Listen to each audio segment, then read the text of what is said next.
Welcome to Diary of a Kidney Warrior.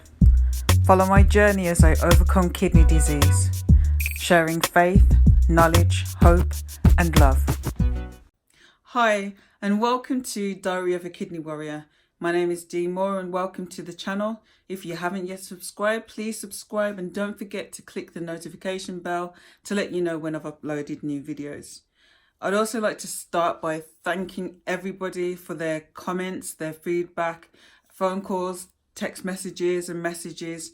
Your encouragement has really been great, and the reception has been great to the video, and this has definitely given me the confidence to record another one. So thank you so much, everybody. So the title of this video is Hospital 101, the do's and don'ts of visiting someone in hospital. And the reason why I decided to do this entry was for myself. Being in hospital for over 8 weeks was really tough, and when you're taken into hospital unexpectedly, you don't have that mental preparation for what is to come. It's just all suddenly happening to you. So it was a tough experience, but what made the experience easier was the love and support I received from my friends, families, colleagues. So many people were just so wonderful, and I'd like to take this opportunity to thank every single person who came to visit me, and for all your love and for all your support. Number 1, don't ask the person what's wrong with them. Now you might think, well, why not? I mean, they're in hospital, what's wrong with you? But the problem with asking that question is it might in fact stress the person out. They might be very uncomfortable, quite distressed, very upset, and talking about what their illness is might be very uncomfortable for them. Also, they might not want to talk about being ill. They might want just a complete distraction. Come in, you come and see them, you have a laugh, talk about what's going on in their favorite TV program, their favorite music artist, just anything and whatever else that you might want to have a chat about.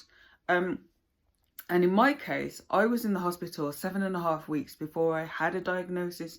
So up until that point, I didn't even know what was wrong with me. And the person might not feel that close enough to you as a person to actually want to share something so personal with you. So instead of asking them what's wrong with them, instead, if you're a praying person, say, what would you like me to pray for? If you're not a praying person, say, how can I best support you? And their answer to that question will tell you very clearly whether they're comfortable talking about their illness or not. And this will do it without putting any form of pressure or expectation on them.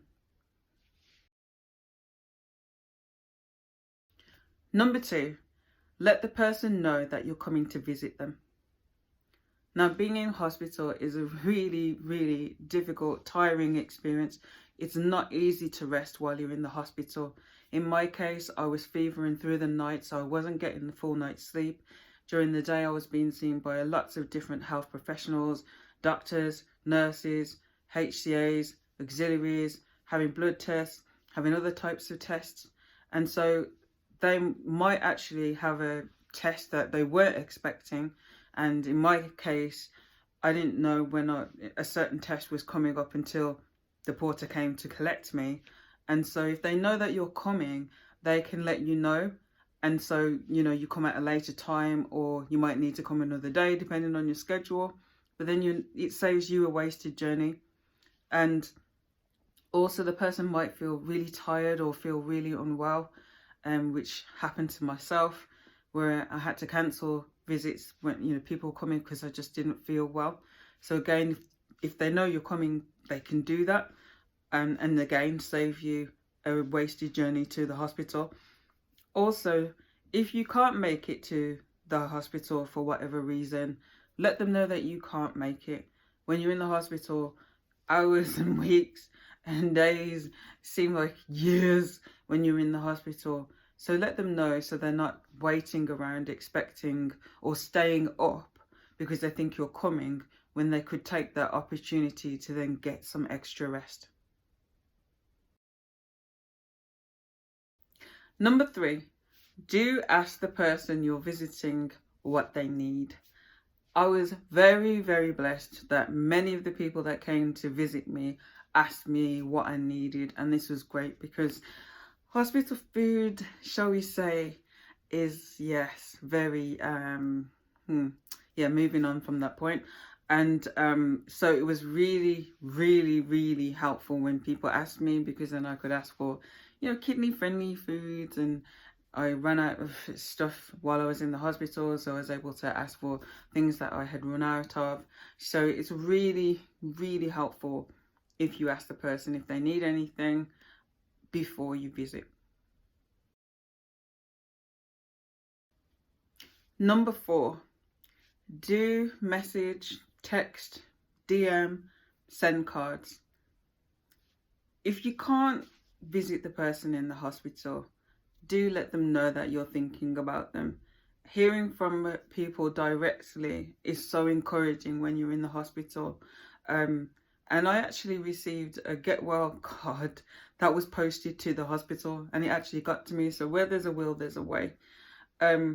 Also, having a card and a message to read, something concrete and permanent, is really helpful for when the times where you are by yourself, or times where you're feeling particularly rough. You've got something to read and reflect on, and something to encourage you, something positive, something that lets you know that the person cares and the person is thinking of them. So there's my do's and don'ts. I hope you found them helpful. Do like and share the video, and God bless you. Have a nice day.